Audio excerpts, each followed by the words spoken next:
बच्चों, आज हम लोग नया टॉपिक पढ़ने जा रहे हैं और हमारे टॉपिक का नाम है दो चर वाले रैखिक समीकरण युग्म। दो चर वाले रैखिक समीकरण युग्म। ठीक है, दो चर वाले रैखिक समीकरण युग्म। अब पिछली कक्षाओं में हम लोगों ने दो चर वाले रैखिक समीकरण के ग्राफ के बारे में सीखा था, एक चर वाले रैखिक समीकरण का ग्राफ बनाना सीखा था और आपने इनको हल करने की विभिन्न विधियां सीखी थी और इन पर आधारित आपने प्रश्न भी किए थे। अब यहाँ पर हम लोग इसी के बारे में और आगे अध्ययन करेंगे। रैखिक समीकरण युग्म को कैसे बनाते हैं, रैखिक समीकरण युग्म को हल करने की विधियां कौन कौन सी हैं, विलोपन विधि, प्रतिस्थापन विधि, बीजगणित विधि, और इसका रैखिक समीकरण युग्म का अपनी भाषा में व्यवहारिक रूप से प्रयोग करके और उनको हल करना, ये हम लोग सीखने वाले हैं इस एक्सरसाइज में। और हमारा जो एक्सरसाइज है ये 3 है और 3.1 से हम लोग स्टार्ट करेंगे। 3.1 से एक्सरसाइज को शुरू करने से पहले थोड़ा सा हम लोग इसके बारे में अभी सीखेंगे, प्लीज समझने का प्रयास करें। दो चर वाले रैखिक समीकरण, हालांकि आप लोग 9th में सीख चुके हैं, फिर भी एक बार फिर से रिमाइंड कराऊंगा आपको। आप लोग जानते हैं कि अंकगणित में संक्रियाएं कितनी होती हैं? 4। कौन कौन सी होती हैं? प्लस, माइनस, मल्टीप्लाई और डिवाइड होती है ना। अंकगणित में संक्रियाएं कितनी होती हैं? ये आपकी अंक गणित में संक्रियाएं हैं, 4 संक्रियाएं। ठीक है ना, अंकगणित में संक्रियाएं, अंकगणित में ये संक्रियाएं हैं। कितनी संक्रियाएं हैं? 4। प्लस, माइनस, मल्टीप्लाई और डिवाइड। और इनसे जुड़ा हुआ कोई भी व्यंजक अगर है, इनसे जुड़े, आप ध्यान दीजिएगा, जुड़े चर तथा अचर, चर तथा अचर के संयोजन को, अचर के संयोजन को क्या कहते हैं? बीजगणितीय व्यंजक कहते हैं। बीजगणितीय व्यंजक, बीजगणितीय व्यंजक कहते हैं। राइट, ध्यान देना। अंकगणित में संक्रियाओं प्लस, माइनस, मल्टीप्लाई, डिवाइड से जुड़े चर तथा अचर के संयोजन को क्या कहते हैं? बीजगणितीय व्यंजक कहते हैं। ध्यान देना, बीजगणितीय व्यंजक कहते हैं। ठीक है ना। अब यहाँ पर बहुत मामूली सी चीज मैं आपको समझाना जा रहा हूँ, लेकिन वो आपको अगर ध्यान में आ गई तो हमेशा के लिए आपको ये याद रहेगी। क्या? कि अगर कोई चर और अचर को जब हम प्लस, माइनस, मल्टीप्लाई, डिवाइड से आपस में संयोजित, कंपोजिट कर देते हैं तो क्या बन जाता है? एल्जेब्रिक एक्सप्रेशन बन जाता है, बीजगणितीय व्यंजक बन जाता है। और इसी में अगर हम बराबर, क्या बराबर का चिन्ह कैसा होता है? ये होता है बराबर चिन्ह। बराबर चिन्ह के साथ बीजगणितीय व्यंजक अगर है कोई, बीजगणितीय व्यंजक अगर कोई है, बीजगणितीय व्यंजक क्या कहलाएगा? समीकरण कहलाता है। ठीक है ना, बीजगणितीय व्यंजक क्या कहलाता है? समीकरण कहलाता है। अगर बिना बराबर के कोई चिन्ह है, अगर बिना बराबर का कोई चिन्ह लगा कोई व्यंजक है तो वो व्यंजक होगा केवल। लेकिन अगर बराबर लगा दिया, उसमें क्या लगा दिया? बराबर लगा दिया, तो वही व्यंजक क्या बन जाएगा? समीकरण बन जाएगा। इसका ध्यान रखें। जैसे एग्जाम्पल के लिए मैं आपको बता रहा हूँ, हमने लिखा है यहाँ पर 5x + 15। ये क्या है? ये व्यंजक है। क्या है ये? ये व्यंजक है आपका। और इसी में अगर हम लिख दें 5x + 15 = 0, तो ये क्या बन जाएगा? ये आपका समीकरण बन गया। ये क्या बन गया? समीकरण बन गया आपका। अंतर क्या है दोनों में? इसमें प्लस का चिन्ह है लेकिन बराबर का चिन्ह नहीं है। तो ये केवल व्यंजक कहलाएगा आपका, जो मैंने आपको बताई परिभाषा। लेकिन यहाँ पर क्या है, प्लस के चिन्ह के साथ साथ बराबर का चिन्ह भी आ गया है, तो ये आपका समीकरण बन गया है। अब आपके समझ में आ गया होगा कि व्यंजक क्या है और समीकरण क्या होते हैं। व्यंजक समीकरण कब बन जाता है, जब व्यंजक में बराबर का चिन्ह जुड़ जाता है तो वो व्यंजक समीकरण बन जाता है। अब ये समीकरण कितने प्रकार से होते हैं, सबसे पहले मैं आपको बता रहा हूं। फर्स्ट, एक चर रैखिक समीकरण, एक चर रैखिक समीकरण, okay. Linear equation of one variable, इसे बोलते हैं एक चर रैखिक समीकरण। अब ध्यान दीजिएगा, रैखिक और चर दो चीजें यहां पर हैं।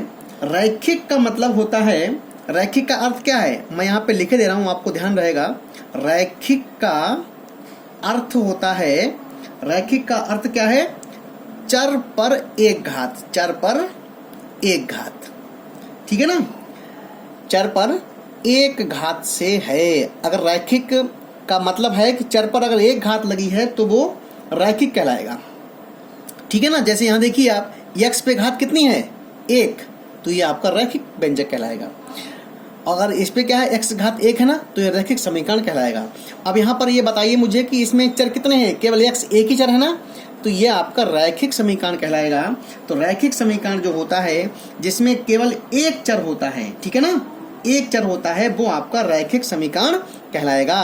देखें, जैसे आपका यही देख लीजिए, 5x + 10 = 0, ये क्या है, रैखिक समीकरण। इसको ऐसे भी चाहे जैसे लिख सकते हैं आप, 5x + 5 = 3x, ये भी क्या है, रैखिक समीकरण है आपका, ठीक है ना। अब इसके बाद दूसरा होता है आपका दो चर रैखिक समीकरण, जो कि हमारे टॉपिक का नाम है, हमारे चैप्टर का नाम है, तीसरे चैप्टर का नाम दो चर वाले रैखिक समीकरण। तो आप देखें, दो चर रैखिक समीकरण क्या होते हैं। दो चर रैखिक समीकरण का मतलब इसके नाम से ही आप समझ गए होंगे, जिसमें दो चर होंगे, दो चर होंगे, मतलब दो अज्ञात राशियां होंगी और रैखिक होंगी। रैखिक का मतलब क्या हुआ, उन अज्ञात राशियों की घात क्या होगी, x या y की घात क्या होगी, एक होगी। तो उनको क्या बोलेंगे हम लोग, दो चर रैखिक समीकरण बोलेंगे। जैसे यहाँ पे लिख दें, दो चर x और y, इनकी जगह पे कोई और भी हो सकते हैं चर, ठीक है ना, x y के अलावा, लेकिन मोस्टली हम लोग क्या लेते हैं, x y ही लेते हैं। दो चर x y में रैखिक समीकरण, रैखिक समीकरण अगर हमें लिखना है तो कैसे लिख सकते हैं इसको, जरा देखिए ध्यान से। हम एक कॉमन समीकरण लिखे दे रहे हैं, ax + by + c = 0। ये दो चर रैखिक समीकरण का एक मानक रूप मैंने लिख दिया है, जहां a b c क्या है, वास्तविक संख्याएं, वास्तविक अचर हैं ये, और x y क्या है, ये दोनों चर हैं। चाहे तो एग्जाम्पल के लिए आप यहाँ देख सकते हैं, इसको हम लिख सकते हैं यहाँ पर 3x + 4y + 7 = 0। ये क्या है, दो चर रैखिक समीकरण। x y जहाँ दो चर हैं जिनकी घातें एक हैं, तो इसलिए ये आपका दो चर रैखिक समीकरण बोला जाएगा। अब दो चर रैखिक समीकरण युग्म क्या होगा, यहाँ पर दिया है युग्म। युग्म का मतलब पेयर, पेयर युग्म का मतलब क्या होता है कि जोड़ा। अब दो रैखिक समीकरण अगर दिए हों, जैसे एक समीकरण आपका ये दिया हुआ है, एक समीकरण और दे दिया जाए 2x + 3y + 5 = 0, तो ये आपका रैखिक समीकरण युग्म कहलाएगा, जोड़ा कहलाएगा। ये जो चैप्टर आपका है दो चर वाले रैखिक समीकरण युग्म, इसमें दो समीकरण आपको दिए होंगे और उन दो समीकरणों के आधार पर हम सवाल को हल करेंगे। जैसा भी सवाल में कहा जाएगा उसी के अकॉर्डिंग हम लोग उसको हल करेंगे, ठीक है ना। अब समीकरण को हल करने की आपने पीछे 9th में ग्राफ बनाना सीखा था, रैखिक समीकरण से ग्राफ बनाना आपने सीखा था। तो पहले तो मैं आपको ग्राफ बनाना ही सिखाऊंगा, उसके बाद में जो इसकी विधियां और हल करने की हैं वो मैं आपको सिखाने वाला हूं इसमें। अब आप देखें, हम लोग एक्सरसाइज शुरू करेंगे और एक्सरसाइज के द्वारा अब हम लोग सवालों को समझने का प्रयास करेंगे। एक्सरसाइज हमारी 3.1 है और 3.1 एक्सरसाइज का पहला क्वेश्चन हमारा है, क्या क्वेश्चन हमारा पहला कह रहा है कि आफताब अपनी पुत्री से कहता है, आपको मैं सवाल यहाँ पे लिखे दे रहा हूँ, आफताब अपनी पुत्री से कहता है, पुत्री से कहता है, क्या कहता है कि 7 वर्ष पूर्व, 7 वर्ष पूर्व, 7 वर्ष पूर्व मेरी आयु, ध्यान देना, आफताब अपनी पुत्री से कह रहा है कि 7 वर्ष पूर्व मेरी आयु, ध्यान दीजिएगा, तुम्हारी आयु की 7 गुनी थी। किसकी? पुत्री की आयु की। तुम्हारी आयु की 7 गुनी थी। ध्यान दीजिएगा यहाँ पर, ठीक है ना, ये यहाँ पर 7 वर्ष पूर्व मेरी आयु तुम्हारी आयु की 7 गुनी थी। और अब उसने कहा अब से 3 वर्ष बाद, अब से 3 वर्ष बाद मेरी आयु, फिर देखिए दूसरी कंडीशन, उसने कहा अब से 3 वर्ष बाद मेरी आयु तुम्हारी आयु की 3 गुनी हो जाएगी। मेरी आयु तुम्हारी आयु की 3 गुनी रह जाएगी या हो जाएगी, ठीक है ना, 3 गुनी रह जाएगी। तो करना क्या है आपको, देखें 7 वर्ष पूर्व आयु 7 गुनी, 3 वर्ष बाद आयु 3 गुनी। एक तरीके से मैजिक है ये क्वेश्चन, बिल्कुल मनोरंजन है इस क्वेश्चन में। आप देखें इस स्थिति को करना क्या है आपको, सवाल ये आपसे कह रहा है कि इस स्थिति को बीज गणितीय रूप में बताइए। बीज गणितीय एवं ग्राफ के रूप में, ग्राफ रूप में, देखें ग्राफी रूप आप कह सकते हैं इसको, ग्राफी रूप में व्यक्त कीजिए, ठीक है ना, आपको इसको ग्राफी रूप में व्यक्त करना है। अब यहाँ पर देखिए 2 चीजें हैं, आफताब अपनी पुत्री से कहता है, तो यहाँ पर आफताब और पुत्री 2 यहाँ पर चर राशियां हो गई। तो हम लोग क्या मानेंगे यहाँ पर, अब इसका सलूशन देखिए क्या इसका सलूशन निकलेगा, ध्यान दीजिएगा। माना आफताब की वर्तमान आयु, ओके, माना आफताब की वर्तमान आयु कितनी है, क्या मानेंगे आप, x वर्ष, ओके। आफताब की वर्तमान आयु कितनी हो गई, x वर्ष। और पुत्री की वर्तमान आयु कितनी हो गई, आप यहाँ देखेंगे पुत्री की वर्तमान आयु है y वर्ष, ओके। पुत्री की वर्तमान आयु कितनी हो गई, y वर्ष है। अब आप देखें यहाँ पर पिता की, मतलब पुत्री है, इसके पिता की आयु है x वर्ष और पुत्री की आयु कितनी है, y वर्ष है। अब केस क्या कह रहा है कि 7 वर्ष पूर्व, जैसे अभी किसी की आयु 10 साल है तो 7 साल पहले कितनी होगी उसकी आयु, 3 वर्ष, क्योंकि 7 साल घटेगा इसमें से। अगर वर्तमान में आफताब की आयु x वर्ष है तो 7 साल पहले कितनी होगी, x - 7। तो आप यहाँ लिखेंगे 7 वर्ष पूर्व, 7 वर्ष पूर्व आफताब की आयु कितनी होगी, आफताब की आयु कितनी हो जाएगी, x - 7 वर्ष, ओके। 7 वर्ष पूर्व पुत्री की आयु कितनी होगी, पुत्री की आयु हो जाएगी y - 7 वर्ष, पूर्व की बात कर रहे हैं, ठीक है ना। अब कंडीशन क्या है, उसने कहा 7 वर्ष पूर्व मेरी आयु तुम्हारी आयु की 7 गुनी हो गई। तो यहाँ पर लिखेंगे केस फर्स्ट क्या है, या शर्तानुसार, प्रथम शर्तानुसार उसने कहा कि जो आफताब की आयु है वो पुत्री की आयु की 7 गुनी y - 7। इसको हल कर लीजिए तो x - 7 बराबर 7y - 7 = 49। इसको इधर ले आइए तो x - 7y बराबर 7 को इधर ले जाएंगे तो प्लस का हो जाएगा, माइनस के 49 में से प्लस का 7 घटाएंगे तो माइनस का 42 हो जाएगा और यह आपका समीकरण नंबर 1 कहलाएगा, ठीक है ना। इस तरीके से ये आपका समीकरण 1 बन गया, राइट, 2 चर रैखिक समीकरण का। ऐसे ही अब आप आगे देखें, सेकेंड उसने क्या कहा, 3 वर्ष बाद, क्या है, 3 वर्ष बाद।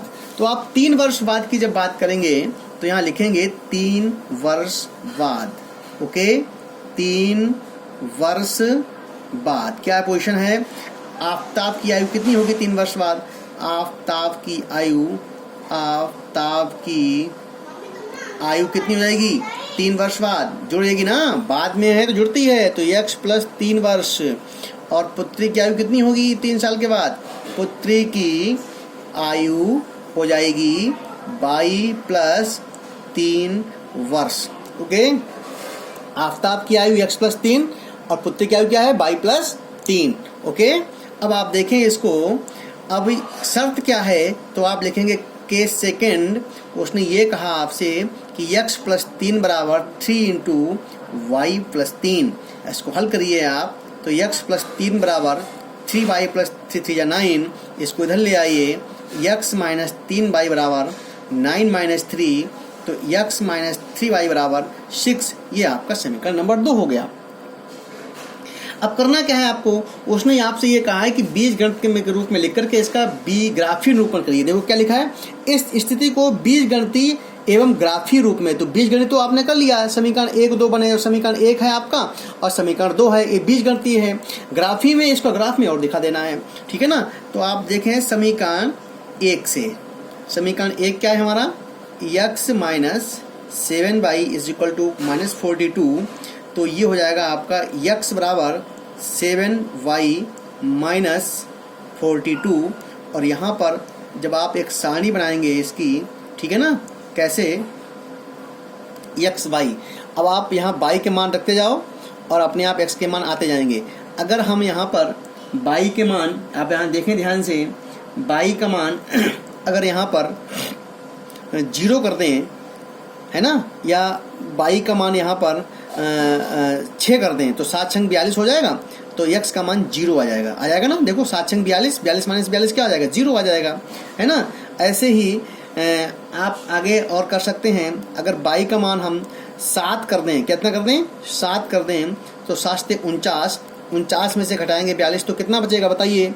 तो आपका बचेगा आपका यहाँ पर 7, ठीक है ना। ऐसे ही आप और भी यहाँ ले सकते हैं। अगर यहाँ 8 करेंगे y का मान, तो 7 8 56 में से घटाएंगे 42 को, तो कितना आएगा आपका? 14 आएगा। बस इतने मान पर्याप्त हैं, 2 से 3 मान अधिकतम निकालिए। ऐसे ही समीकरण 2 जब आप लेंगे, समीकरण 2 से क्या है हमारे पास? x माइनस 3y बराबर 6। और जब आप इसको देखेंगे x बराबर माइनस का 3y, इसको इधर भेजेंगे तो प्लस का हो जाएगा 3y प्लस 6। अब आप यहाँ पर इसकी बनाएंगे टेबल, तो ये हो जाएगा आपका x और ये हो जाएगा आपका y। अब आप देखें यहाँ पर y का मान जब 0 करेंगे तो x का मान कितना आएगा? 6 आएगा ना। अगर आप y का मान यहाँ पर 2 कर देंगे तो x का मान क्या आएगा? 3 दूनी 6 और 6 से 12 हो जाएगा, है ना। ऐसे ही अगर आप y का मान यहाँ पर 4 कर देंगे, 4 यहाँ 12 6 18, 4 कर देंगे तो यहाँ 18 इसका मान आ जाएगा। तो बस इतने मान पर्याप्त हैं। अब आप देखें यहाँ पर मैं बना रहा हूँ, ये आपका ग्राफ के लिए पर्याप्त है इतना। देखें ये यहाँ से इसको ये ले रहे हैं, ठीक है ना। मैं बिना पटरी के बना रहा हूँ, आप अपना पटरी पेंसिल से बनाएंगे अच्छी तरीके से। ये हो गया आपका, ओके, ये हो गया, ये आपका x अक्ष और ये y अक्ष। ये क्या कहलाएगा आपका? इसे कहेंगे x अक्ष, x डैश। ये आपका क्या कहलाएगा? y dash, okay, y dash. अब आप इसको क्या करेंगे? इस पे पैमाना मान लेंगे। पैमाना यहाँ पे लिख लेना आप, मैं यहाँ पे लिख दे रहा हूँ। पैमाना हमने क्या माना? x अक्ष पर 1 सेंटीमीटर बराबर 5 मान लेना, और y अक्ष पर 1 सेंटीमीटर बराबर आप क्या मान लो? 2 मान लो। हालांकि चाहे तो आप x अक्ष पे भी 2 माने, कोई दिक्कत नहीं है। y उसको 2 माने तब भी कोई दिक्कत नहीं, ठीक है ना। तो यहाँ पर देखें आप 2 ही मान लो, x अक्ष पे भी 2 और y अक्ष पे भी 2 मानेंगे। तो यहाँ पर देखें, यहाँ से 1 2 3 4 5 6 7 8 9, 1 2 3 4 5 6 7 8, 9 और 10। ओके, यहाँ देखेंगे आप 1, 2, 3, 4, 5, 6, 7, 8, 9, 10। एक आप यहाँ इसको देखेंगे। अच्छा हाँ, एक चीज़ और देखें, हमने 2 2 माना ना, 2 2 आप करके लिख के चलिए इसको। 2, 4, 6, 8, 10, ये क्या हो जाएगा आपका 12, ये हो गया 14, ये हो गया आपका 16 और ये हो गया आपका 18, ये हो गया 20। 2, 4, 6, 8, 10, 12, 14, 16, 18, 20। ये 2 2 का पैमाना माना हमने, तो इस तरीके से कर लिया। ठीक है, अब आप देखें इसमें इस सवाल को सही से अगर समझ लेंगे तो आगे एक सवाल आप अपने आप कर डालेंगे, मुझे पूरा विश्वास है। पहला हमारा है, देखो इस रेखा को दिखाएंगे समीकरण 1 को, तो ये आपकी जो रेखा है इसमें पहला क्या है 0,6, x 0/6, तो x 0/6 कहाँ जाएगा आपका, ये जाएगा। ओके, 0,6। ओके, ये आपका 0,6 हो गया। अगला पॉइंट है 7 7, तो 7 का मतलब 6 के बाद 7 आएगा, यहाँ से आप देखेंगे ये इसके बीच से जाएगा 7 और ये आपका यहाँ पे जाएगा बिल्कुल बीचों बीच में, ये हो जाएगा आपका 7,7। ये आपका पॉइंट ए है और ये आपका बी है। ओके, इसके बाद अगला पॉइंट है आपका 8 14, तो 8 तो आपका ये है, ये आपका 8 हो गया। x क्या है 14 है, तो x 14 आपका ये हो गया है ना, और y कितना है आपका 8 है, तो y आपका 8 ये हो गया बिल्कुल, ये कहलाएगा। तो अब आप देखेंगे जब इसको, ये c है आपका और ये हो गया आपका 14,8। ओके, अब पटरी से चाहें तो आप इसको यहाँ पे मिला देंगे, इस तरीके से ऐसे पटरी रख करके आप इसको मिला दीजिए, तो ये आपका एक लाइन सीधी बन जाएगी ऐसे। ठीक है ना। ऐसे ही हम आप दूसरी वाली ग्राफ देखिए, 6,0, x 6/0 है, तो ये आपका x 6/0, तो ये आपका 4 6 ये यहाँ पे आएगा अगला। ठीक है ना, ये बिंदु आपके हो गए, ये पहला a है, b और ये आपका c हो गया था, ये आपका d कहलाएगा फिर। ओके, d मान सकते हैं इसको, क्या है 6,0। ओके, ये d बिंदु है। अगला आपका है फिर 12 2, x 12 है आपका और y कितना है आपका 2 है, ये कहलाएगा आपका, ये आपका ABCDE 12,2। अगला है आपका 18, x 18 है आपका और ये 4 है, तो 18 आपका ये कहलाएगा और 4 आपका ये है यहाँ, ये तो है ना इसी बिंदु पे।